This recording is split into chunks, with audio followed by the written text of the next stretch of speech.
Totoo nga po ba ang Live Good spillover? Tara guys, let me show you one of my happy subscriber direct affiliate.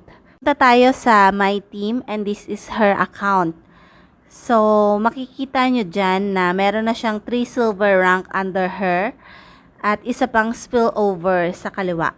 So, meron na siyang 67 spillover that continuously grow kahit wala pa siyang invite kahit isa.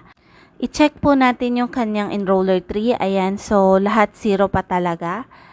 Pero may team na siya na dadagdagan niya na lang.